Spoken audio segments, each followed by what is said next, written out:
የዛሬ 2000 ዓመት የመጨረሻ ዘመን ይባላል። ዛሬም ደግሞ እኛ ያለንበት ዘመን የመጨረሻ ዘመን ተብሎ ይጠቀሳል። ታዲያ የትኛው ነው ትክክለኛው? ማለትም መጽሐፍ ቅዱስስ ምን ለማለት ፈልጎ ነው የመጨረሻ ዘመን ለማለት የገለጸው? የዛሬ 2000 ዓመት በመጽሐፍ ቅዱስ ላይ በሐዋርያት ሥራ ምዕራፍ 2 ላይ ስታነቡት ከቁጥር 17 ጀምሮ እንደዚህ የሚል እግዚአብሔር ቃል አለ። መቼም መንፈስ ቅዱስ በሐዋርያት ላይ ከወረደ በኋላ ያን መንፈስ ቅዱስ የተቀበሉ ደቀ መዛሙርቶች የተሞሉት በኢዩኤል መጽሐፍ ምዕራፍ 2 ላይ ተጠቀሰውን ያንን ቃል ነበረ ጴጥሮስ የጠቀሰው። ያንን ጠቅሶ ምን አለ? በመጨረሻም ዘመን እንዲህ ይሆናል፣ እግዚአብሔርም እንዲህ ይላል፣ ስጋ በለበሰ ሁሉ ላይ ከመንፈሴ አፈሳለሁ የሚል ቃል እናገኛለን። በመጨረሻውም ዘመን ይላል ሲል የዛሬ 2000 ዓመት በፊት ነው መጨረሻ ዘመን ተባለው። አሁን ደግሞ እኛ ያለንባት ዘመን እንኳን መጨረሻ ዘመን ነው የሚባለው። ታዲያ ልዩነቱ ምንድን ነው? ይህን የምናገኘው ከመጽሐፍ ቅዱስ ነው። ከየትኛው ነው ብላችሁ ካላችሁኝ ደግሞ ከዳንኤል ከትንቢተ ዳንኤል እና ከራእይ መጽሐፍ ሁለቱ ጋር ስለ መጨረሻ ዘመን ስላሉት እና አሁን ያለንባትን ዘመን በደንብ አድርገን በቂ መልስ ሰጠናል። ከዛ ጋር ደግሞ ያይዞ አንድ በጣም ነገሮችን ብሩህ አድርጎ የሚያሳዩት ከእስራኤል ጋር የተገናኙ ትንቢቶች የመጨረሻ ዘመን እንደሆነ ለኛ ግልጽ ማሳያዎች ናቸው። እነዛን ደግሞ የምንመለከተው ከመጽሐፍ ቅዱስ ማለትም ከዳንኤል መጽሐፍ ምዕራፍ 9 ጀምረን ማየት እንችላለን። ምንድን ነው የሚለው እና እንዴት ይሄንን ደግሞ እውነተኛ አሁን ትክክል ክርስቶስ ሊመጣ ደጅ እንዳለ ልናውቅ እንችላለን የሚለውን ነገር ከመጽሐፍ ቅዱስ አንዳንድ ነጥቦችን አብረን እንመለከታለን። በዳንኤል መጽሐፍ ምዕራፍ 9 ከቁጥር 27 ያለው የእግዚአብሔር ቃል እንደዚህ ይላል። 27 ከመምጣቱ በፊት ግን ከቁጥር 24 ጀምሮ ያለውን ሐሳብ ነው ማሳያችሁ በደንብ አድርጌ። ከላይ ሲሆን ሐሳቡን እንጨብጣለን። እንደዚህ ይላል፣ አመፃን ይጨርስ፣ ኃጢአትንም ይፈጽም፣ በደልን ያስተሰርይ፣ የዘላለም ጽድቅ ያግባ፣ ራእይና ትንቢትን ያትም፣ ቅዱስ ቅዱሳኑም ይቀባ ዘንድ በሕዝብና በቅድስተ ከተማ ላይ 70 ሱባኤ ተቀጥሯል። ስለዚህም ይወቅ አስተውልም፣ ኢየሩሳሌምን መጠገንና መስራት ትእዛዝ ከሚወጣበት ጀምሮ እስከ አለቃው እስከ መሲህ ድረስ 7 ሱባኤና 62 ሱባኤ ይሆናል። እርሷም በጭንቀት ዘመን ከጎዳናና ከቅጥር ጋር ትሰራለች። ከ62 ጊዜ 7 በኋላ መሲህ ይገደላል። ከ62 7 በኋላ መሲህ ምን ይሆናል? መሲህ ይገደላል። በእርሱም ዘንድ ምንም የለም። የሚመጣውም አለቃ ሕዝብ ከተማይቱንና መቅደሱን ያጠፋል። ፍጻሜውን በጎርፍ ይሆናል። እስከ መጨረሻ ድረስ ጦርነት ይሆናል። በደንብ ስሙ።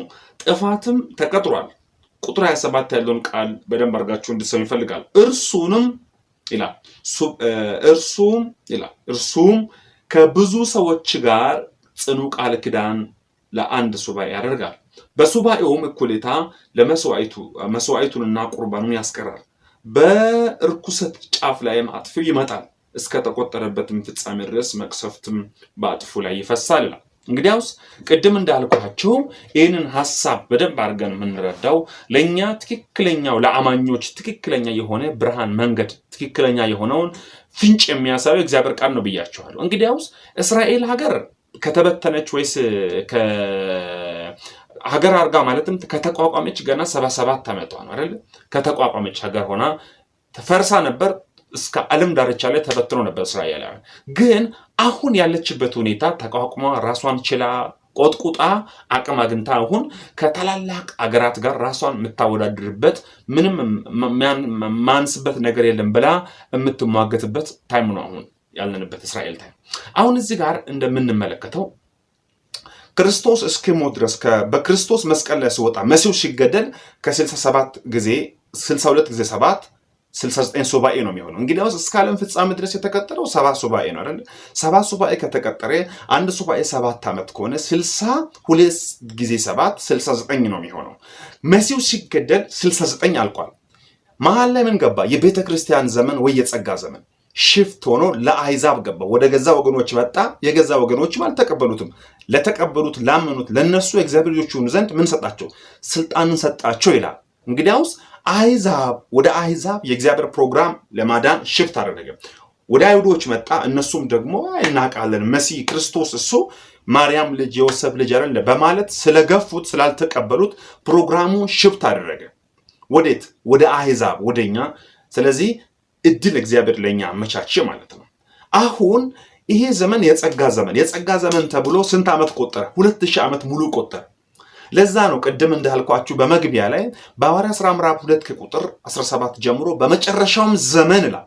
መጨረሻ ዘመን ተብሎ ተገለጸው ሐዋርያት ሥራ ምዕራፍ 2 ቁጥር 17 ጀምሮ ያለው ዘመንና ስቲል ነው እኛ ያለንባት ዘመን መጨረሻ ዘመን ነው የምትባለው።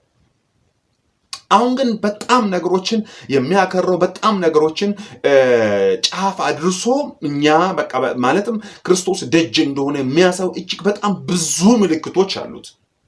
ያኔ የዛሬ 2000 ዓመት ክርስቶስ መስቀል ላይ ሲወጣ ማለትም ወጥቶ ምድር ላይ ከሞት ከተነሳ በኋላ 40 ቀን እየታያቸው አስተማራቸው። ከ10 ቀን በኋላ መንፈስ ቅዱስ መጣ አገኛቸው። በዛን ጊዜ መጨረሻ ዘመን ነው ተብሎ ከተባለ ዛሬ ደግሞ እኛ ያለንባት ዘመን መጨረሻ ዘመን ነው የሚያስብለው ትልቁ ነገር ያኔ የነበረችበት ዘመን እስራኤላውያን አሉት፣ ግን በ70 ዓመት ምሕረት ላይ ነው የፈረሰው። ያ የነበረበት ሀገር ቤተመቅደሱ ሁሉ ነገር በትንትን ያሉበት በሮም ግዛት ውስጥ ገባች። አሁን ግን ያለንባትን እስራኤል ከተቋቋመች 77 ዓመቷ ነው። ብዙ ጊዜ ቤተክርስቲያንና የእስራኤል ማለትም እግዚአብሔር ለቃል ክዳን ለአባቶች ክዳን ስል እስራኤልን አልተዋቸውም፣ አልረሳቸውም፣ አልተዋቸውም። እግዚአብሔር ግን በክርስቶስ ኢየሱስ ያመነ የዘላለም ሕይወት እንዳለ እግዚአብሔር ቃል እንደመናገር ገልጽ ነው። እነሱ በክርስቶስ ስላላመኑት እግዚአብሔር ለአባቶች ክዳን ሲባል አልተዋቸውም። የነሱ ክዳን መቼ ነው የሚቀጥለው ከተባለ ግልጽ ነው። እንግዲያውስ የነሱ ክዳን የሚቀጥለው ለአንድ ሱባኤ ነው፣ ማለትም ለ7 ዓመት ነው። ቤተክርስቲያን ከዚህ ምድር ስትነጠቅ የነሱ ክዳን ይቀጥላል። ለስንት? ለአንድ ሱባኤ። መሲሁን ስላልተቀበሉት መሲሁን ስለገደሉት ያኔ ምን ይሆናል? ኪዳኑ ይቀጥላል ማለት ነው። ስለዚህ አሁን ክርስቶስ ሊመጣ ደጅ ነው፣ ኢየሱስ ሊመጣ ደጅ ነው ስንል እስራኤል ሐሰተኛ መሲሁን ልትሾም ግብ ላይ ናት በዚህ ሰዓት ላይ እና ልትሾም እላዋ ላይ በቃ መሲ ማለት ጀምራለች። ማለትም አሁን ይሄ ሾፋር መለከት ልትነፋ ነው አይደለ? በቅርብ ቀን ውስጥ ልትነፋ ስለሆነ ኦሬዲ ይሄ ምንድነው? ወደ እግዚአብሔር መመለሳቸው ነው። እግዚአብሔር ለኪዳን ስላልተዋቸው ወደ እግዚአብሔር መመለሳቸው ነው። ፊታቸውን ወደ እግዚአብሔር ማዞራቸው ነው። ስለዚህ በዚህ ሰዓት ላይ ለአማኞች አንድ ነገር ነው የሚሆነው፣ ንጥቀት ነው የሚሆነው። ንጥቀት ነው ቀድማ ስለምትነጠቅ ቤተክርስቲያን ምንድነው መጨረሻ ዘመን ተብሎ ስል አሁን ስንት ዓመት ነው?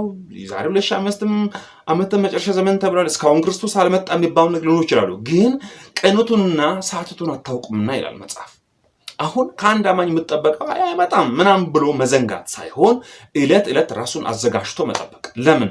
እግዚአብሔር በክርስቶስ የዘላለም ሕይወት ሲሰጠን ሁሉ ጊዜ ተዘጋጅተን እንጠብቅ ነው። ሙሽራው ይመጣል፣ እኛ ደግሞ ሙሽሪት ተዘጋጅተን እንድንጠብቅ እግዚአብሔር ትልቁ በጎ ሐሳብ ስለሆነ በዚህ ሐሳብ በዚህ ቃል እርስ በርሳችሁ እንድትጽናኑ ስል ይህን ቃል ጋብዛችኋለሁ። ጌታ ዘመናችሁን ይባርካችሁ። የቀረውን በሌላ መልእክት መጣላችኋለሁ። ጌታ ዘመናችሁን ይባርካችሁ። ወዳችኋለሁ። ሰብስክራይብ አደረጋችሁ፣ ሰብስክራይብ አድርጉ። ተባረኩልኝ።